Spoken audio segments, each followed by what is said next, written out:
हे traders. जब मैंने सबसे पहले ट्रेडिंग स्टार्ट की थी तब मैं एक बहुत ही लॉस्ट सोल था। मुझे कुछ ज़्यादा पता नहीं था। मैं वेबसाइट्स पढ़ता था, आर्टिकल्स पढ़ता था, यूट्यूब पे कुछ वीडियो देखता था। तब मुझे ये मूविंग एवरेज के बारे में पता चला। मूविंग एवरेज कैसे काम करता है, मार्केट ने मुझे क्या सिखाया है, इसे हम कैसे इफेक्टिवली इम्प्लीमेंट कर सकते हैं। लीडिंग मूविंग एवरेज क्या होता है, लैगिंग मूविंग एवरेज क्या होता है, फास्ट स्लो मूविंग एवरेजेस क्या होता है। हम बात करने वाले हैं एक्सपोनेंशियली मूविंग एवरेज जो है EMA। हम इसे स्विंग ट्रेडिंग के लिए और इंट्राडे ट्रेडिंग के लिए कैसे यूज कर सकते हैं वो मैं आज आपको बताने वाला हूँ। फॉर एग्जाम्पल, अगर आपके पास फरारी कार है एंड टोयोटा कार है एंड इसके बीच में अगर रेस हम कराते हैं तो ऑब्वियस सी बात है फरारी कार जीतने वाली है। बट क्या टोयोटा कार इफेक्टिव नहीं रहेगी किसी और पर्सपेक्टिव में? टोयोटा कार में हम 5 to 6 मेंबर्स को बिठा सकते हैं, लेकिन फरारी कार में वैसा नहीं। फरारी कार का अपना काम है, टोयोटा कार का अपना काम है। इसी एग्जांपल के साथ मैं आपको leading and lagging moving average and moving averages के सीक्रेट हम कैसे यूज कर सकते हैं ट्रेडिंग में वो बताने वाला हूँ। Let's get started. Alright guys, so upon start करते हैं कि मूविंग एवरेज के सीक्रेट्स क्या है, कैसे उसे इस्तेमाल करना है। सबसे पहले तो मूविंग एवरेज क्या है, मैंने क्या गलती की है, वो कैसे इफेक्टिवली काम करता है, उसके कैलकुलेशंस क्या है वो देख लेते हैं अपन। तो जब मैंने स्टार्टिंग में ट्रेडिंग स्टार्ट की थी तो मुझे पता चला था कि कुछ गोल्डन क्रॉसओवर होता है, हमें वहाँ पे ट्रेड करना है। अगर कोई स्लो मूविंग एवरेज है वो इस तरीके से नीचे जा रही है, ठीक है, एंड उसके बाद उसके साथ साथ अगर कोई एक फास्ट मूविंग एवरेज है जिसका वो क्रॉसओवर देता है तो मुझको यहाँ पे सेल करना है। मैं क्या करता था, यहाँ पे क्रॉसओवर आया तो मैं सेल करता था। तो होता क्या था कि ये ट्रेड लॉजिक ही पूरी तरीके से गलत था, तो मेरा होता था हमेशा लॉस।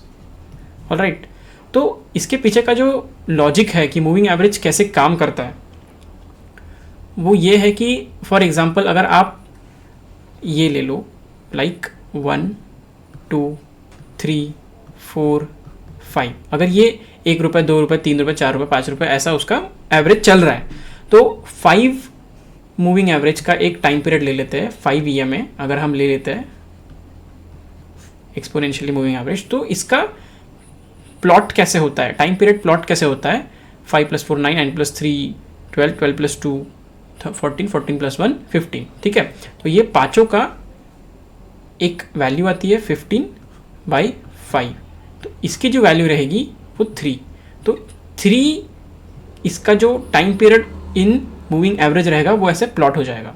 अभी इसके बाद अगर 5 के बाद कोई वैल्यू आती है 10, तो ये इन 5 को लेगा, 10 5 4 3 2 10 15 19 22 24, तो उसके बाद क्या होगा 24/5, इसकी जो वैल्यू आएगी समथिंग 4.8 वगैरह, वो यहाँ पे उसके बाद प्लॉट होते जाएगी यहाँ पे 4.8, तो ये इस तरीके से ऊपर जाते रहेगा। तो मूविंग एवरेज की वैल्यू इस तरीके से प्लॉट होती है कि वो अपने पुराने वाले वैल्यू को मीन के साथ डिवाइड करता है एंड उसकी वैल्यू प्लॉट होती जाती है। अभी ये 5 मूविंग एवरेज का एग्जांपल था, अगर 3 का एवरेज का मूविंग एग्जांपल दिया तो सिर्फ ये 3 पकड़े जाएंगे। वैसे ही 50 का दिया तो लास्ट 50, 200 का दिया तो लास्ट 200, इस तरीके से EMS प्लॉट होते हैं। ये लॉजिक है EMA प्लॉट होने का। कोई भी ले लो जो आपको सूटेबल रहता है वो, ठीक है। अभी अपन आ जाते हैं चार्ट्स के ऊपर। चार्ट्स में मैं सबसे पहले निफ्टी बैंक के ऊपर ही, इंडेक्स के ऊपर ही आपको डायरेक्ट लेके जाऊंगा। अपन थोड़ा पीछे जाएंगे, पीछे जाके थोड़ा सा देख लेंगे, बेटर रहेगा। ये कोविड फॉल के पहले का जो अपने पास डेटा अवेलेबल है डेली टाइम फ्रेम पे, वो अपन चेक करेंगे, बेटर रहता है वो। क्या यहाँ पर ये एक अपट्रेंडिंग मूवमेंट है, समझिए। जैसे अभी ये जो ब्लू लाइन है ये है 200 EMA। फॉर एग्जांपल अगर आपने 200 EMA को एज अ ट्रेड वैल्यू रखे हैं जहाँ पे आपको ट्रेड लेना है, आपने आपको इसका एज बना लिया है। आपको क्या करना है, जब जब 200 EMA के आसपास आके ये आपको बाय सिग्नल दे रहे हैं तब तक आपको बाय करना है, जब तक आपका रिस्क टू रिवॉर्ड मैच नहीं होता। अगर ये प्रीवियस स्विंग है, ये प्रीवियस स्विंग है, तो आपने यहाँ पे बाय किया, आपका low somewhere around previous swing low के नीचे रहा, then you are going to buy have your target still previous swing high, तो यहाँ पे आपका टारगेट अचीव हो जाता है। दिस इज स्विंग ट्रेडिंग के लिए ईएमए कैसे यूज़ करना है आपको, राइट। सो और इसके एग्जांपल्स अपन देख लेते हैं और थोड़ा पीछे जाएंगे। यहाँ पे ओके, सो ये भी अच्छा एक जोन बना हुआ है। लाइक ये एक कंसोलिडेशन था, ये पूरा एक जोन कंसोलिडेशन में फंसा हुआ था, राइट। आपको नॉर्मल थोड़ा बहुत प्राइस एक्शन भी आना चाहिए अगर ईएमए भी यूज़ करना है तो, राइट। अगर यहाँ पे इस जोन को इसने ब्रेकआउट दिया है, सो ईएमए का सपोर्ट भी है, then you are going to enter over here and take the trade. जो भी आपका risk to reward ratio match करता है उसके हिसाब से आपको एग्जिट करना है, राइट। अगेन ये जो 200 ईएमए है ये एक फास्ट मूविंग एवरेज हो गया है, राइट। फास्ट मूविंग एवरेज मतलब यहाँ पे 200 पूरे डेटा के साथ 200 पॉइंट्स के साथ ये आपको सामने की वैल्यू बता रहा है। सो इसीलिए ये इतना रिलायबल होता है कि ये किस तरीके से सपोर्ट की तरह काम करता है। जैसे कहीं कहीं पे अल्गोरिदम ट्रेडिंग होती है, तो अल्गोरिदम ट्रेडिंग में क्या होता है, वहाँ पे भी यही डेटा फिट किया जाता है कि जब 200 मूविंग एवरेज के पास कोई वैल्यू आती है एंड अगर वहाँ पे काफ़ी अच्छा बाइंग प्रेशर आ रहा है तो अल्गोरिदम क्या करता है, बड़े बड़े इंस्टीट्यूशन का बाय कर देता है। तो इसकी वजह से वहाँ पे एक मतलब वो सपोर्ट जोन के पास एक बहुत ज़्यादा ग्रीन कैंडल्स आ जाती है या फिर बाइंग वैल्यू आ जाती है, तो इसलिए वो वहाँ से प्राइस बाउंस करता है। यही है अल्गोरिदम ट्रेडिंग और इसके बीच का डिफरेंस।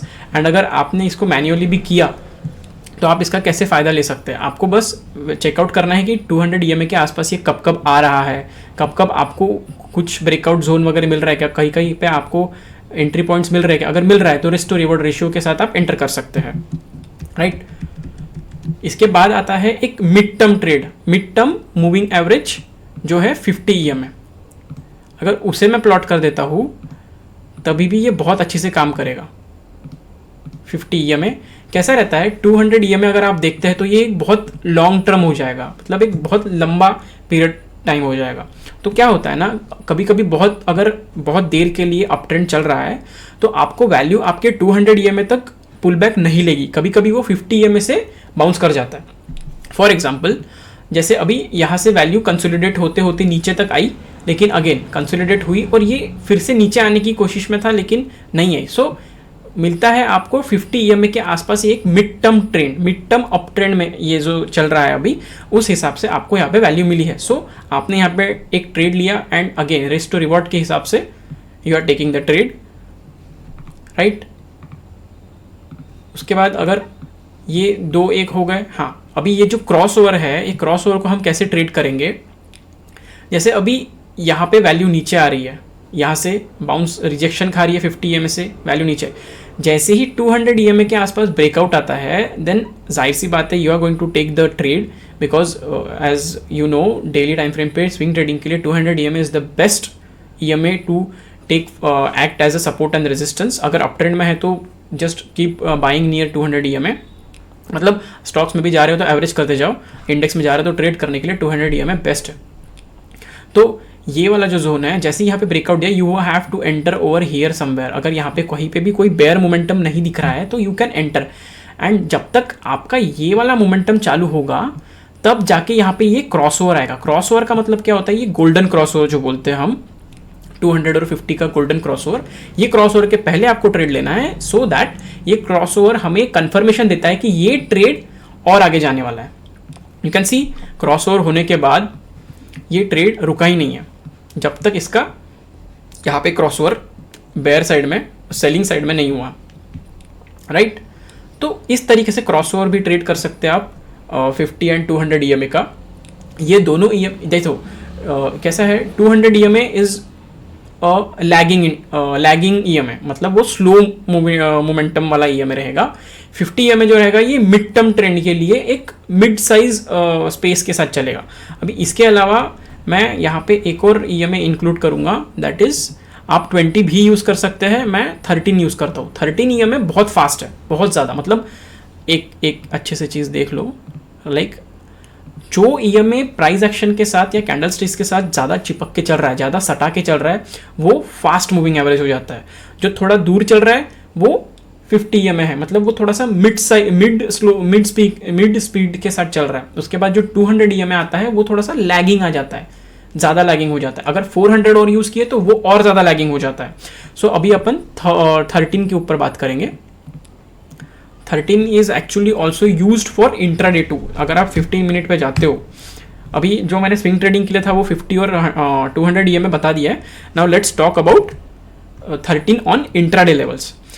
जैसे अभी ये 15 मिनट का टाइम फ्रेम है, 13 EMA आपको 50 EMA के साथ यूज़ करना है। सबसे पहले मैं 13 EMA का जो फास्ट मूविंग एवरेज है उसका प्राइस एक्शन बता देता हूँ। यू कैन सी जब जब प्राइस 13 EMA के आसपास आ रहा है, जैसे ही यहाँ पे ब्रेक डाउन देता है, अगेन दिख रहा है किस तरीके से ये रिटेस्ट लेके एक प्रॉफिटेबल ट्रेड दे रहा है। अगेन गैप अप ओपन हुआ, देन यहाँ पे सपोर्ट लिया। ये तो पूरा कंसोलिडेशन जोन था, इस दिन हम ट्रेड भी नहीं कर सकते थे क्योंकि EMA से ये काफ़ी दूर है, ये दूर है, इसलिए हमें यहाँ पे कुछ भी नहीं करना है, छोड़ दो उसको वहीं पे, राइट। फिर यहाँ पे जब ये ब्रेकआउट दे रहा है नीचे से ऊपर, देन एंटर। और जब तक ये इसको ब्रेक नहीं करता है तब तक आप इस ट्रेड को होल्ड कर सकते हो, राइट। ये हमेशा काम नहीं करेगा। ये जो ट्रेडिंग होती है EMA के साथ, ये साइडवेज में काम नहीं करेगी, ये सिर्फ ट्रेंडिंग डायरेक्शन में काम करेगी। सो आपको जब ट्रेंड डायरेक्शन मिलता है तभी आपको ट्रेड लेना है, राइट। सो स्विंग ट्रेडिंग पे 50 और 200 EMA का क्रॉस ओवर आपको देखना है। एंड इंट्राडे के लिए 15 मिनट टाइम फ्रेम पर अगर आपके पास पेड वर्जन होगा तो 15 मिनट टाइम फ्रेम पर आप ऐसा कुछ डबल एक्टिवेट कर लो, मतलब 2 स्क्रीन एक्टिवेट कर लो। उससे क्या होगा, what you can do here, एक सेकेंड मैं इसको बना देता हूँ, हाँ इसको बंद कर देता हूँ। हाँ, मैं यहाँ पे 13, 4 ये सब मैं धीरे धीरे एक्सप्लेन करूँगा। ये 3 EMA का एक स्ट्रैटेजी है जो मैं यूज़ करता हूँ, वो भी मैं आपको धीरे धीरे बताऊँगा।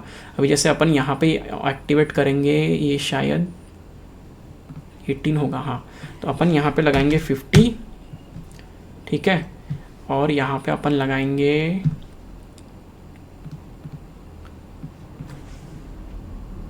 13, ठीक है।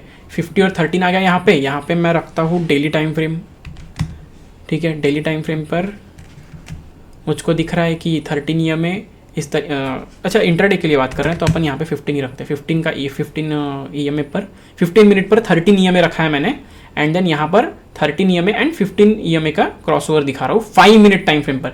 ये वाला जो है ये 5 मिनट है और ये 15 मिनट है, राइट। अभी इंट्राडे कैसे करना है आपको 5 मिनट और 15 मिनट पे EMAs यूज़ करके, वो मैं आपको बताने वाला हूँ, राइट।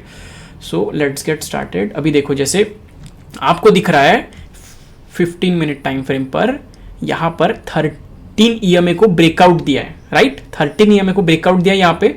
सो आपको क्या करना है, 5 मिनट टाइम फ्रेम पर 50 और 13 EMA का जैसी ब्रेकआउट जोन होता है वैसी एंटर करना है, इस जोन में एंटर करना है। Then you can right this trend.